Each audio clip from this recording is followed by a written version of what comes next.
Good evening, South Mississippi. Meteorologist Taylor Graham here, joining you from the newsroom. And the past few days have been pretty nice around here. We've had a nice Labor Day weekend. Today, while it was hot, it was fairly comfortable. The humidity wasn't too bad. And if you spent any time outside this evening, you know that it actually feels a little refreshing outside. Temperatures have already fallen into the mid-70s for the most part, and we will continue to drop into the low 70s along the coast by early Wednesday morning, just before the sunrise.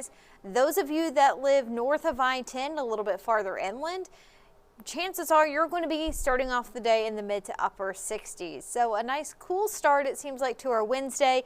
Not going to last all day long, but if you're up out and about early in the morning, it should be feeling pretty nice. Like I said, north of I-10, farther inland, morning lows before the sunrise are going to be in the mid to upper 60s, and it looks like a lot of the southeast is going to be enjoying that, at least in parts of Alabama, Mississippi, and even into Louisiana. Some places along the North Shore also expected to start off the day in the 60s. Tomorrow's forecast, all in all, looks pretty nice. We'll start off nice and cool, mild, but then we quickly heat up, and by tomorrow afternoon, we are going to be back into the upper 80s, maybe even a few low 90s. It may be a tiny bit muggy at times, but not nearly as bad as what it usually is during the middle of summer. So we're in for another nice day tomorrow. Not really anticipating too much rain, although there could be a few isolated showers. Last we checked in Gulfport, we're at 75, dew point in the upper 60s, so not bad. It doesn't feel too muggy outside. It's actually fairly comfortable, at least for our standards in South Mississippi. As of 9:30, we have temperatures in the low to mid 70s pretty much across the board, and we will continue to cool down a few more degrees overnight tonight. We do not have any rain on first alert radar. We didn't really see much rain today, nor are we going to see much rain tomorrow. There will be a quick moving disturbance moving to our north that will try to squeeze out a few showers, but it's going to be difficult to do because overall we are seeing some drier air over South Mississippi. So dew points right now, well, they're in the upper 60s, which again, just emphasizing that's not too bad. It feels pretty comfortable outside, and now that we've lost some of the daytime heating across the southeast, we can see some of those showers and thunderstorms diminishing at this point. So there will be a little disturbance trying to move in from the north and west. Overall, though, doesn't look like it's going to be able to squeeze out too many showers. We'll keep you posted. Now, Futurecast is showing some upper 60s right along the coast tomorrow morning.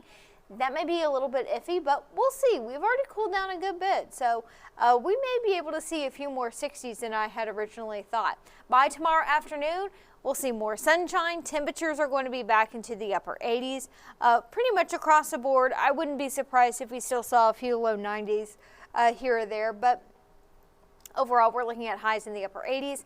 It is going to start to get a little bit more humid by Thursday. That will prevent us from cooling down as much in the morning, with temperatures more so in the low to mid 70s. And then as we get into the afternoon, it's more of the same. It is going to be hot, highs, upper 80s, low 90s. I can't completely rule out a few stray showers, although many of us are going to stay dry. Rain chances really don't increase until the end of the weekend and into early next week. And even then, we're keeping that chance on the low end as we get more confident in the forecast. Those rain chances may go up a little bit more, but Monday and Tuesday of next week, we do have a better chance of seeing some showers and storms, it looks like. And if we get more rainfall by early next week, it's not going to be as hot. High temperatures, though, going into Thursday, Friday, and Saturday are going to be warming up a little bit more. We are likely going to be hitting the low 90s along the coast. Some mid 90s are expected a little farther inland. That's not too far off from normal highs in Gulfport. Today's normal high temperature is at 90. So we're not going to be too far off from that, but I know a lot of people are getting into the fall spirit already. I'm seeing decorations being put up. Still not going to quite feel like it over the next few days. As we know, summer tends to last a little bit longer, or a lot longer here in South Mississippi. But all things considered, it's really not a bad forecast. Not expecting too much rain, and the humidity tomorrow and even on Thursday will be fairly tolerable. In the tropics, we do not have any threats to the Gulf Coast at this time. That being said, we will very likely have another tropical depression or tropical storm develop in the Atlantic over the next few days. We've got a tropical wave that's not really amounting to much right now. That's where you see that red X. But as it moves westward over the open Atlantic, chances are it's going to start to develop a little bit more, and it looks like by the end of the week and into the weekend, that's when it's going to start to get a little bit more organized. So keep in mind too, this tropical wave is really far away from us. We're talking thousands of miles, so we have plenty of time to watch it. Again, really too early to know where exactly it's going to go, how strong it's going to get. Generally speaking, though, it looks like it's not going to start to get its act together until about Friday or Saturday of this week. The faster it develops and the faster it strengthens, the more likely it will remain out at sea. That's going to be our best case scenario. But a lot of unknowns at this point. We're just kind of in a wait and see situation with our next named storm. Speaking of that, if it does get a name, the next name on the list is Gabrielle. There's a good chance it is going to be the next tropical storm of the season. And so far this year, we've only had one hurricane. That was Hurricane Erin. That ended up being a major Category 5 hurricane. Other than that, we've only had tropical storms. Hopefully, knock on wood, we end up with this hurricane season not really impacting us here locally or really impacting anybody. Best case scenario would be a lot of these storms to continue to head out to sea. So let's hope that that happens. Even though we do not have any immediate threats to the Gulf Coast at this time, still a good idea to tune into the tropics over the next several weeks, I would say. We are getting into the peak of hurricane season where, based off a climate average, we see a lot more tropical systems developing across the Atlantic basin, and that can also linger into early October as well. Once we get into November, and especially by the time we hit the end of November, we typically don't see as much tropical activity, but over the next several weeks, that's when history tells us we typically see some tropical activity. It's pretty likely. So even though at this very moment in time there's not a lot to track, that could easily change over the next few weeks. So I'm just emphasizing to stay in touch with what's going on in the tropics as we get into the rest of September. Also want to talk about a few notable hurricanes that have big anniversaries today. One of those being Hurricane Elena. That made landfall along the Mississippi coast on this day 40 years ago. One interesting thing about Elena was its track. Once it got into the northern Gulf, it didn't really have any steering current, so it just kind of meandered a little bit throughout August 30th, the 31st, and September 1st. Now, eventually, it was able to move up to the north and west, and unfortunately, it did make landfall near Biloxi as a major hurricane, but it almost did a little bit of a loop.